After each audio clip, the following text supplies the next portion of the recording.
Hey guys, it's Robin, R's Island Crafts, and welcome to my studio. Today we are going to do a quilt as you go hexagon log cabin block. We've done the hexagon log cabin block in the past. I'll put the link down below in the description box to the two videos I did on these. But while we were doing those videos, we discussed on how fun it might be to do it as a quilt as you go project. I was thinking I would like to make a mat for my sewing machine, which is basically a mini quilt that you put your sewing machine on, so it makes less noise, and during the live videos and stuff I can slide my machine back and forth and it won't be going screeching across the table. So I thought it'd be fun to do a couple different quilt as you go blocks to put it into that mat so we can have a couple videos making them and then we can put them together into the mat. So here is my first block. So what you're going to need for this is you're going to need your hexagon shape. Now I'm going to be using the 2-inch hexie that we did before. I have the template already, so I may as well go ahead and use it. And that just means it measures 2 inches from side to side. Not across, not point to point, just this one edge is 2 inches. And then I thought, well, if it's a 2-inch one, I'm going to use 2-inch wide strips. So after I sew them in, they become 1.5 inches. It's a smaller block, so I thought that would be a good idea just to use those. Now, I might make a couple more of these, so I could go ahead and make them with the thinner strips and have a nice variety. At the end of the video, we'll go ahead and discuss different variations on how you could put this together and how you can use it. But for today, we are going to make an 8.5-inch square quilt as you go hexagon log cabin using a 2-inch center hexagon. So what we're going to need today is we're going to need our hexagon template, whatever size you choose, and then we're going to need to cut out a hexagon.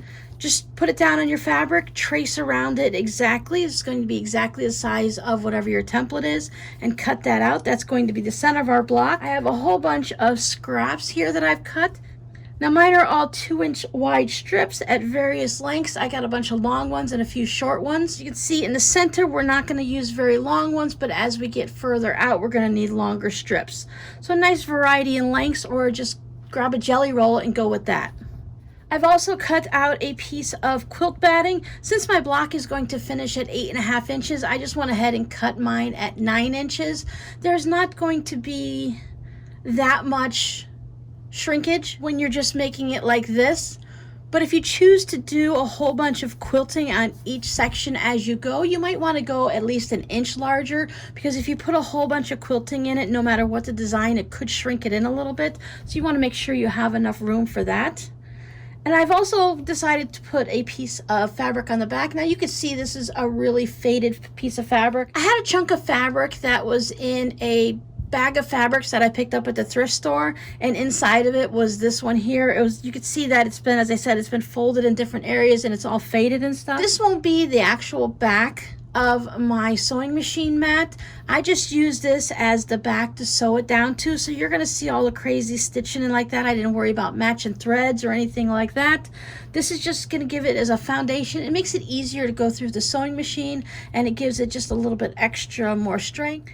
I don't always put a back on it when I'm going through it as a quilt as you go. I normally just sew onto the batting only, but I thought I'd go ahead and give it a try and use up some of this funky fabric that really can't be used for anything else. Both of those are cut at about 9 inches. Nothing's literally perfect, and go be a little bit extra. So my first steps is I'm going to fold this. I want to find the center mark, because it'd be nice if I have my hexagon just sort of in the center.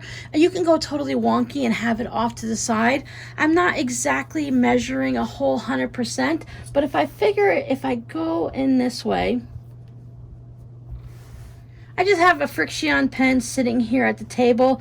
If you can see where your halfway marks are, I sometimes can't always see it, so I just put a little dot.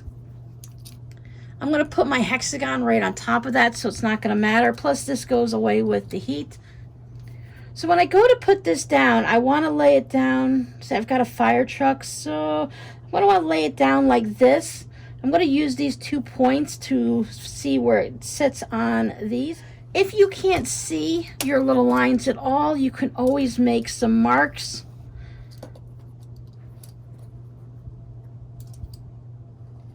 Of course, I'm only going to use this to center it. If I wanted to use it for anything else, I wouldn't be able to use the friction because I'm going to be pressing this as I go, and the heat from my iron will make it disappear.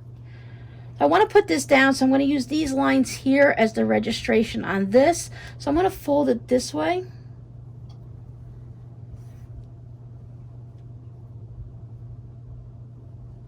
And then I'll have that center crease going right on there. But since I made it a little bit larger, I was just folding it this way.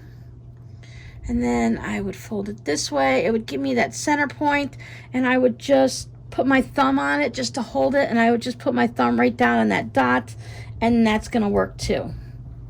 Since I'm using cotton batting, if I give this a little bit press, see how all those lines just go away? If I give this a little press, the cotton fabric will stick to the cotton batting. I am pressing on a small wool pressing mat, and I do have it on a double folded kitchen towel. This one's kind of thick, and that's just going to keep the steam and the heat off of my wooden table. At this point, it's going to be very, very similar, just a little bit different from the tutorial. So I'm going to take my first piece, and I want to make sure that it's just a little bit longer than this. And when we put this down, we're going to be stitching. Remember before we did it 1/4 of an inch either side? I'm going to leave a little bit extra on this side and a little on that side, but I'm going to stitch as best as I can from this point to that point. If you go a little bit over into the batting, it's going to be fine. So I'm going to lay this down, and I'm just going to leave a little bit of this part extra. You can pin this if you want. You see how it sticks out a little bit extra? When I take it to the sewing machine, I can start right here if I'd like. It's only 1/4 of an inch. If you have a little bit of extra fabric underneath, it's going to be fine. But I want to make sure that I get to at least this edge here, if not a little over. You can put a pin right in here, or you can take your pen and you can mark right there so that it just shows you where it is. As I'm taking this through my sewing machine, I just lift this up and peek. You can also give it a little press just so you can see where it is, and you just want to go past. If you want, you can go a few stitches past. If it's a little bit of a problem when we go to trim it, we can always just pull those stitches out. You just want to make sure that you're going to cover that entire length of that hexagon. There you go. I started there. I went a little bit past, and that is stitched down. I'm not going to worry about all these threads. If it bothers you, you can go ahead and trim them off to get them out of the way. My only concern is going to be what's on top, but if you want, you can go ahead and trim these off. I'm using my Brother sewing machine, and it doesn't have an automatic cutter. If your machine has an automatic cutter, you're probably not going to have all those extra bits. Since I'm using cotton batting, I can put my iron right on here and not worry about it. If you were using a polyester or something else that shouldn't be ironed directly on with the heat, then you might have to put a pressing sheet or mat or something on top of it, a piece of fabric, just so that you're not putting your iron directly on something that's going to melt. Going to press it first to set the seam like we would in a quilting block. Then I'm just going to give it a little press up at the top. Now, as you see, I haven't put any quilting in any of these pieces at all. My only quilt as you go quilting portion is where I stitch the seams, so it does have quite a bit. As you can see, I had some issues and I had to take the block apart and try it again, but once again, it's on the inside of my mat. I'm not going to see any of it, so I didn't worry about taking out the extra threads. But my actual quilting is just going to be these lines. If you want some quilting on top, you can add that now, or we can add it later when we put our quilt or our sewing machine mat together. If you want to do some extra quilting, you can add it into this part here, and then you can add some here. You can also just put a little bit of an echo quilting right on here, so you do about 1/8 of an inch top stitching along there, or even 1/4 of an inch, just to give it that look, and then you'll have your stitches as they go around. Now our next piece is going to be going on this section. I'm just going to go ahead and work clockwise. I want to make sure that it's going to be long enough to cover from the top of this fabric to the bottom there. Now this one it's kind of close and these edges aren't perfectly straight, so I'm going to get a longer piece. And I want to make sure I have some extra so that I don't have to worry about it. I'm going to trim off any extra. Now I'm not trimming this off yet You could if you want to. I tried both ways and it just didn't seem to matter either way to me. We're going to trim this the same way we did in our last video. Line up the ruler there, and I just took a marking pen, whichever one you use for sewing. I still am using my little Friction. And to see how it puts that little line right there, then you can go ahead and trim at that line. But I'll show you how to trim it after you sew it. If you need to have that line to see where to line everything up, you can extend it that way, and now you know where to put your fabric. But I'm just going to line it up with the hexagon here. As long as I'm not crooked like this or crooked like that, I'm not going for a wonky one. Make sure I'm at least a 1/4 inch past there and about a 1/4 inch past there. Now when I stitch this time, I'm going to stitch right from this point here, where that little V part is, and I'm going to stitch to a stitch or two past where my hexagon is right there. There's my seam all stitched. So now I don't want this to be underneath it, because when I press this over, it's going to have that extra bulk. Now maybe if you were sewing a hot pad, it would be good to have that extra bulk, because it's going to add in that extra insulation layer. That's all I could think of. But I'm going to go ahead and trim it, especially since I have a lighter color here and I have that blue that's really going to stick out through it. I don't want that shadowing. If you stitched too far past here, now I didn't this time, but I will later on, I'm sure. If this were stitched down, you could take your seam ripper or just kind of give it a gentle tug, and you want to have it so that you can trim this off. If you can't get it perfectly even, it's going to be okay. If you have a little bit sticking out, it's going to be fine. Now I'm going to save that to add to a fabric card, because I think that's cute. So there I have it nice and trimmed. So now I can take my iron, give that a nice little press, and then I'm going to open it up and press it over.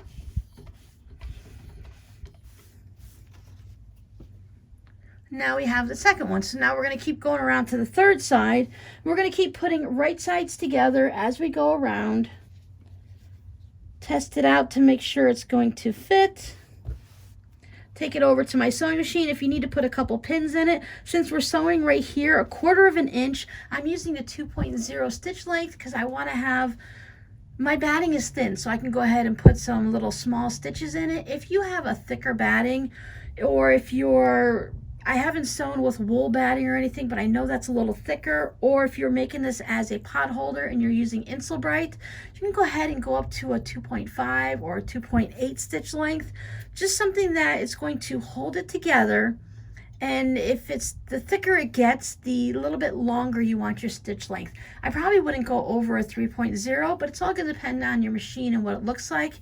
If you're finding that it's puckering in a lot, then you have a few options. You can go ahead and use your walking foot, which is really great for this project. That way everything feeds through evenly. And if it's really getting really super tight and puckery, then I would go ahead and lengthen my stitch length a little bit. So if you were at a 2.0 and it really sucked it in, go ahead and go to 2.5 and see what that looks like.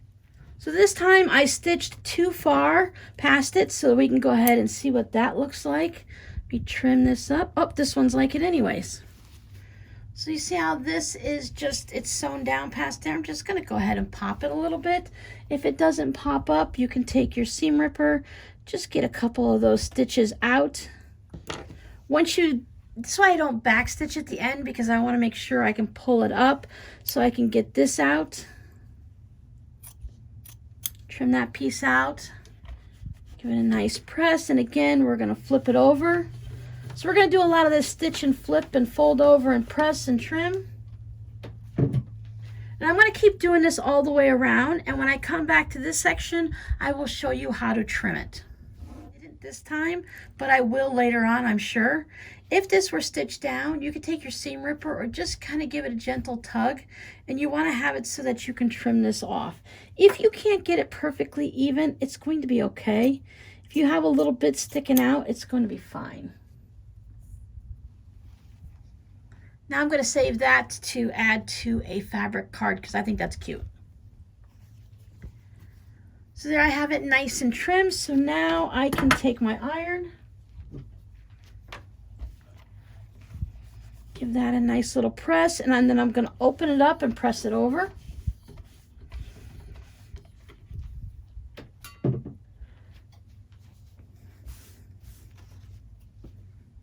Now we have the second one. So now we're going to keep going around to the third side.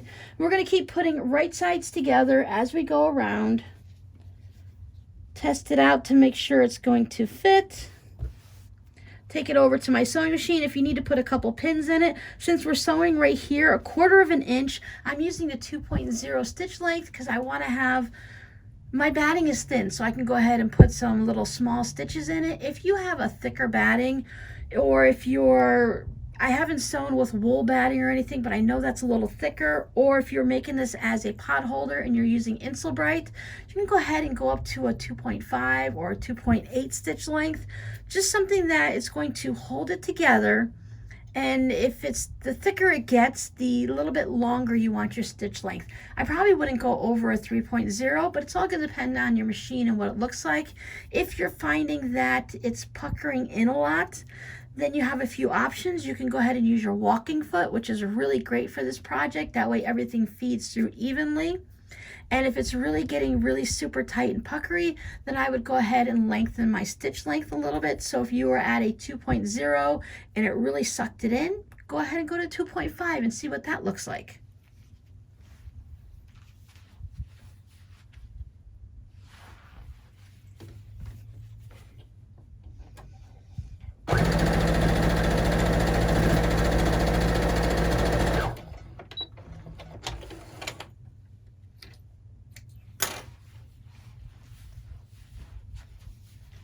So this time I stitched too far past it, so we can go ahead and see what that looks like. We trim this up. Oh, this one's like it anyways. So you see how this is just, it's sewn down past there. I'm just going to go ahead and pop it a little bit. If it doesn't pop up, you can take your seam ripper, just get a couple of those stitches out. Once you, that's why I don't back stitch at the end, because I want to make sure I can pull it up so I can get this out. Trim that piece out.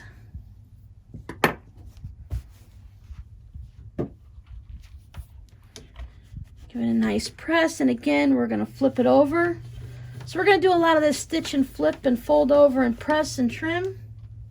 And I'm going to keep doing this all the way around, and when I come back to this section I will show you how to trim it. Now I'm on my last piece right here, and I wanted to show you how this goes. This is the one where you're going to need a very long piece to go on there, because you need it to go from this section here all the way over out to here. Because when we trim this, we are going to be trimming along here, but I want to make sure that I have enough and I'm not short on it at all. So I have this nice long piece, and I'm going to start sewing it from this V section here again, and I will go ahead and stitch it all the way across to this point here. So I'm going to sew from here all the way to there. And then when I trim it, I'll have all 3 of those pieces that need to be trimmed off. And that's going to go ahead and finish it.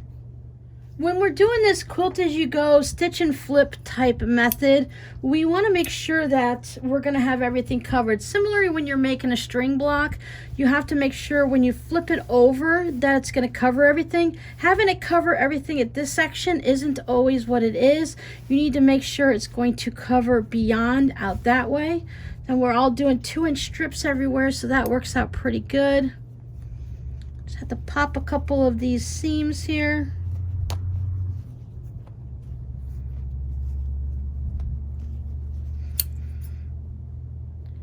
Trim all of this up, even with that last strip that I just put on there.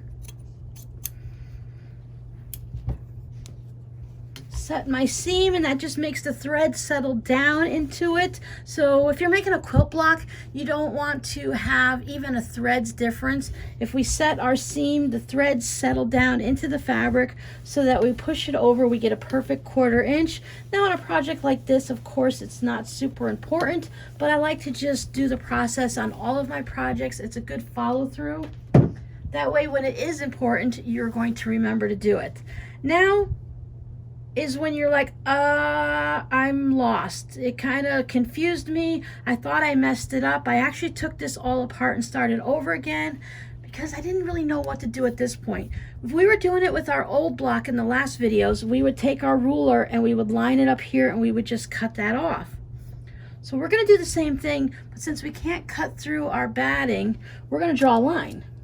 So I'm gonna line my ruler up along here. Make sure I have enough to form a straight line, and then I'm just going to draw a line. And that line right there is my cutting line. If I have to, this time I don't want to like yank it too much because I actually have the seam there. So I'm going to trim this off, only cutting through that strip. And if I end up leaving a little bit, it's going to be fine. It'll just add a little bit of a lump underneath there, but I don't think you're going to really notice it. You're going to have so much going on. Then I'm going to spin it around. I'll do this one. Sometimes you might need to use chalk or a chalk pencil to be able to see the line. I really like using these Friction because the heat does take it off. I, of course, in Florida don't have to worry about it coming back with cold, but it's going to be in the seam anyway, so it's not going to be noticeable. So I just snip a couple of those threads from the extra and pop it off. I'm going to save this one for last because that one is just a little bit different. So I'll trim this one up also. And we're going to do the same process as we go round and round for each of our rounds. We're going to sew them all down and then we're going to trim them the same way. This one here. Of course, you can always use a longer ruler. I just have a little 4.5 inch one. It works fine. Try not to cut through your batting. Now for me, I don't have actual backing on it, so if I cut through the batting a little bit, it's not going to be a crisis because I'll just sew the next part on and it'll be fine. Now when we get to this top section, I started with a 2-inch strip. So I'm going to take it and I'm going to measure 2 inches from this seam right here where the fishy meet the fire truck. We'll put it on there. I'm going to measure 2 inches and just put it right on that line. I'm going to draw my line across these guys. And then I'll trim them off. Now this is sewn right there because I wanted to make sure I sewed this seam all the way across. So I can take my seam ripper, just pop a couple stitches, and you should be able to go ahead and just pull this.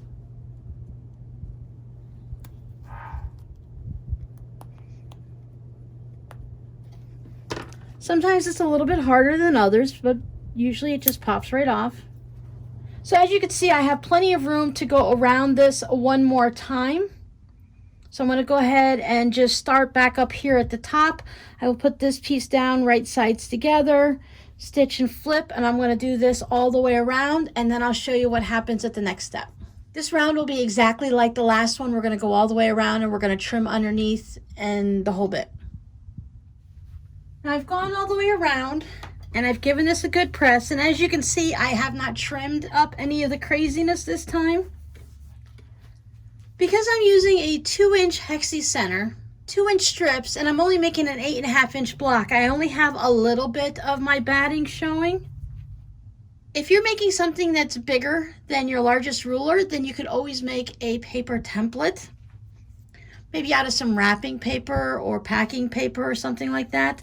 But I have my 9.5-inch ruler, so I'm going to look to see where my 8.5-inch mark is. And obviously I know I'm going to have to fill in some of these white spaces around here to get it to fit in my 8.5-inch mark right here. I'll probably go ahead and put a little sliver up there just to cover it, so that gives me enough to make sure I'm trimming it to 8.5 inches, just a smidgen. Since we're using scraps anyways, I just want to make sure when this is all done, I have enough room to move my ruler around. I don't want to be doing the hexagon, hexagon, hexagon all the way around now. On this piece, sometimes I needed to add 1 piece, sometimes I needed to add 2. It's all going to depend on your size. So what I'm going to do is I'm just going to say I'll put Maybe I'll put a piece here. So one piece should fill most of these spaces up.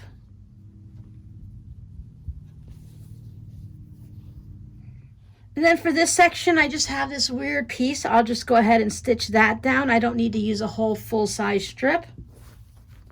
So I'm going to sew these down just like I would. I'll stitch it down here, and I'll lift this up and trim it, and I'll just keep working my way around clockwise. And then I will have my entire piece of batting filled in. So here's the last of it. I did not use this little smidgen because I put this piece on. I wanted to make sure that I went from batting to batting. So anytime I put these pieces on, I needed to make sure I covered my block from the corner of the edge of the batting to the edge of the batting.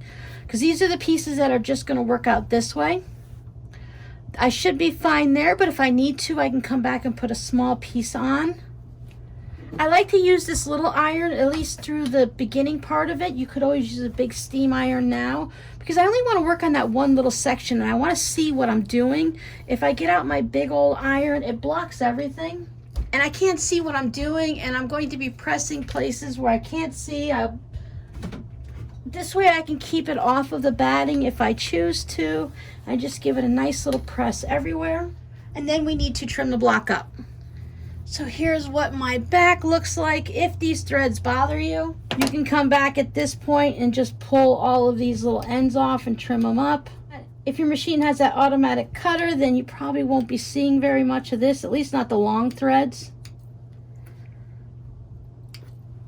Again, it's going to be inside my project, so I don't worry about it. I don't feel like they're going to be seen or work their way through. They're threads. You're not going to get a lump from them or anything. If we were just doing a regular block, you could trim from the back. We can see where our hexie is here, so we could trim from there. But I go ahead and trim from the front, just so I can see where everything is and make sure I'm getting all the corners.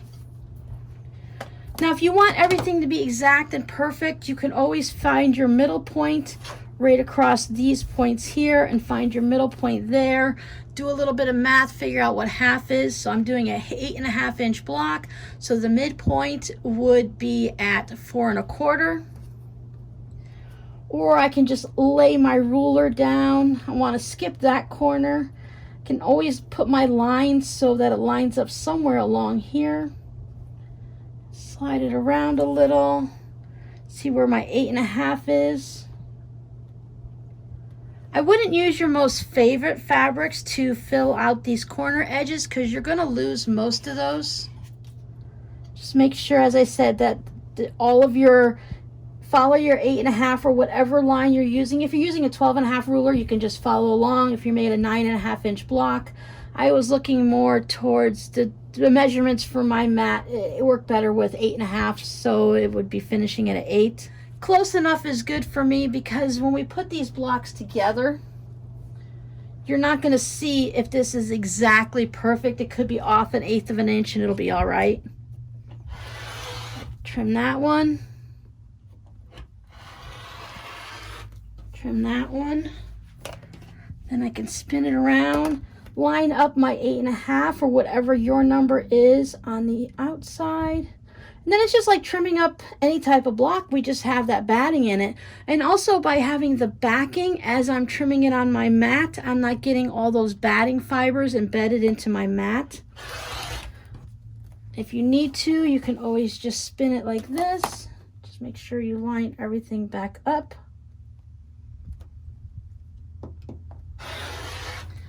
See, we needed, this is going to get lost in the seam, that little itty bitty bit right there. So I can save this piece.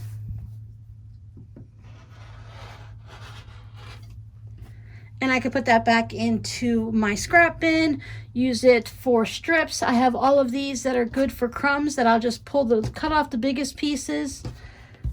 Pieces like this I go ahead and toss, but you can save anything if you'd like. There we go. We have our 8.5 inch Quilt As You Go Hexagon log cabin.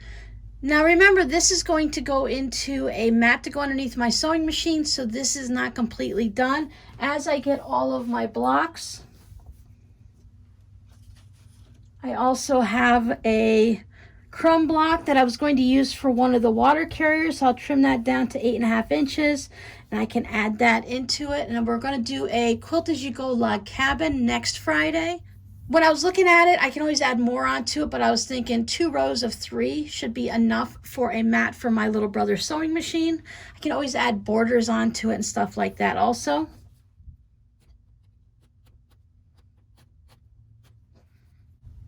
I'm just going to go ahead and take this off. There's fabric underneath, so it doesn't have to, I don't have to worry about that. So let's talk options. What can we do? I think if you are making a block that's 12.5 inches or a 15-inch block, 15.5-inch block, I think you can still go ahead with the 2-inch hexagon. Remember, it's measured by the side, and then you go with 2-inch or 2.5-inch strips, and that will work yourself up to the 15 by 15, and I still think you're going to be not spending a lot of time at the sewing machine by doing that. If you were to do the 15.5-inch block and you were using inch strips or 1.5 inches, you're going to be doing a lot of sewing. If you're only making the one block, it's not too bad if you're making like a wall hanging or a table topper. But if you're going to be making an entire quilt, I would suggest starting with larger strips. That's going to make it a lot quicker, and it's going to use up more of your scraps and your stash to get it out of the way. If I wanted to make this into an entire quilt, we'll say a 36-inch square little play mat for the baby to lay on, a small baby quilt, I would start with a larger center. You can make a 5-inch hexie. You can start with a 10-inch hexie, whichever you like. If I were doing it for a big one like that and using a 5 to 10-inch hexie, I would want to fussy cut it and have a nice fun print in the center. Let's just say you use a 10-inch hexie, a nice big one. That gives you this area right here for a hexie, a nice large one. So then as you're going, if you want to stick with your jelly roll and do 2.5-inch strips and then just keep working your way around, you're going to end up to a point where you may have to put 3 or 4 strips on your corners just to get them out. If you want it to be more of a rectangle, you can go to your size. Like if you want it to be 36 inches with your hexagon, but you want it to be more like 36 by 42 or vice versa, however you want the measurements, then as you get to that point, you can always add some borders, add some fun pieced borders or just some solids to go all the way around it. Choose one of your favorite novelty fabrics if you're doing it scrappy like that and border it out to make it larger. Or you can just stop at the 36 on your largest piece of batting and then just keep working your way out. I think if you were to do this as something larger than a little small isolette or baby quilt, I think you're going to have a little bit more issues getting it through your sewing machine. But if it's something you really want, you can go ahead and do that. Or you can choose to just do a whole bunch of blocks and then stitch them together. Larger blocks, smaller blocks, whatever it's going to work on. If you're doing a baby quilt, stick to some smaller ones. Or you can just do 4 large ones and put them together. But if you're doing a king size quilt, you're probably going to want to work with the larger ones. Now you can turn this into a hot pad, put some Insulbright underneath it, put another piece of backing on it, turn it all around. You can add some quilting lines on here and just maybe do on the inside of the actual where you can see a hexagon to go like that. That would hold all the layers together and put some binding on it. Of course, mine are going to be turned into my sewing machine mat, so I'll show you when I get to that point how I'm going to put mine together. So you really just have fun with a project like this. Change it up to whatever works for you. If you already happen to have a bunch of 5-inch hexies or you have a bunch of charm squares that you want to use, you go ahead and use those. Even if you put a 5-inch one into a small project like this, you're probably just going to have the one round to go around it, and then you'll just have a couple corner pieces. And if that's what you enjoy, then just go ahead with that, or make it a bit larger. You can make a 10.5-inch block, 12.5, whatever size, 24.5 if that's what you want. And at that point, you'll just have to bring out your long ruler and trim it up that way. If I were to be doing this for the baby quilt, You can do it like this. If you're doing one big baby quilt, one big giant square, you can do a false backing like this and then put a nice neat backing on it so that you don't have any of these little spots that go past your line. I think doing it this way hides all of these little extra bits where it goes past, so then you can put your top together and then do whatever type of quilting you want to hold your backing on. So if you have any questions, please leave them down below in the comments. If you would make one of these, what size squares would you make? Your code word for this video will be fish. So thanks for hanging out with me, and remember, next week we'll do a quilt as you go log cabin, and when we do that, I will show you how to add extra quilting into each individual block so that you don't have it just like this. I'll show you how to do the quilting as you go instead of just a quilt as you go method. So I'll see you guys next time. Bye.